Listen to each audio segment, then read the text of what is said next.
সদৌ তিনিচুকীয়া জিলা ছাত্ৰ সন্থাৰ প্ৰাক্তন সভাপতি সত্য বৰগোহাঁইৰ আছুত্যাগ। বিগত 17 বছৰ সদৌ অসম ছাত্ৰ সন্থাৰ মজিয়াত অসম আৰু অসমীয়াৰ হকে মাত মাতি অহা বলিষ্ঠ ছাত্ৰ নেতাগৰাকীয়ে বুধবাৰে গুইজান শাখা ছাত্ৰ সন্থাৰ কাৰ্যালয়ত একান্তই ব্যক্তিগত কাৰণত আছুৰ প্ৰাথমিক সদস্য পদৰ পৰা ত্যাগ কৰে।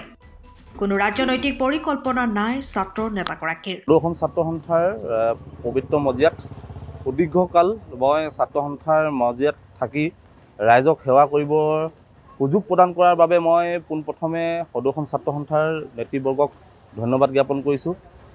আমি হাইস্কুলত পঢ়ি থকা দিনৰ পৰা 2007 চনমানৰ পৰা ছাত্ৰ সন্থাৰ লগত ওতঃপ্ৰোতভাৱে জড়িত হৈ আজি প্ৰায় 17 বছৰতকৈ অধিক কাল ছাত্ৰ সন্থাৰ মজিয়াত থাকি বিভিন্ন পদত কাৰ্যনিৰ্বাহ কৰি আজি ছাত্ৰ সন্থাৰ পবিত্ৰ মজিয়াৰ পৰা আনুষ্ঠানিকভাৱে বিদায় গ্ৰহণ কৰিছোঁ।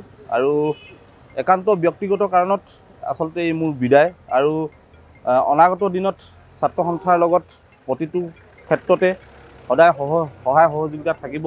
আৰু তিনিচুকীয়া জিলাখন গুইজান শাখা ছাত্ৰ সন্থা, তিনিচুকীয়া আঞ্চলিক ছাত্ৰ সন্থা, সদৌ তিনিচুকীয়া জিলা ছাত্ৰ সন্থাৰ প্ৰতিখন আঞ্চলিক ছাত্ৰ সন্থাৰ কৰ্মকৰ্তাসকলক মই অন্তৰৰ নিভৃত কোণৰ পৰা ধন্যবাদ জ্ঞাপন কৰিছোঁ।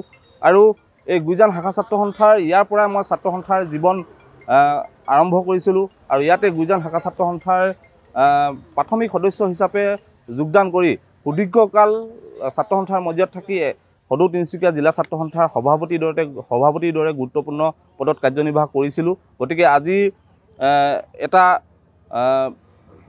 মোৰ কাৰণে এটা আৱেগিক মুহূৰ্ত।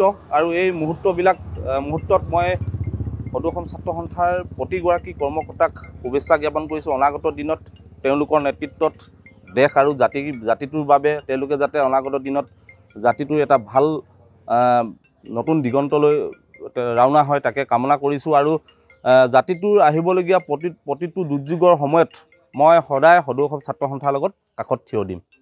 সাধাৰণতে দেখিব সদৌ অসম ছাত্ৰ সন্থাৰ মজিয়াত থাকোঁতে আমি যি অৰাজনৈতিক চৰিত্ৰ অক্ষুণ্ণ ৰাখিছিলোঁ, গতিকে পৰৱৰ্তী দিনত মোৰ বন্ধু বান্ধৱ, মোৰ শুভাকাংক্ষীসকলৰ লগত কথা পাতি আমি কেনেকুৱা ধৰণৰ মজিয়াত থাকিলে আচলতে আমি সমাজক সেৱা কৰিব পাৰোঁ সেইটো কথা সদায় চিন্তা চৰ্চা কৰা হ'ব। আৰু লগতে এতিয়ালৈ কোনো ধৰণৰ পৰিকল্পনা নাই। গতিকে অনাগত দিনত বন্ধু বান্ধৱ, ঘৰ পৰিয়াল সকলোৰে লগত মিলাজুলি থকাটোহে মোৰ এতিয়া মূল লক্ষ্য। ব্যুৰো ৰিপৰ্ট, টাইম অফ আছা। সময়ৰ খবৰ সময়ত পাবলৈ ফ'ল' কৰক টাইম অফ আছা।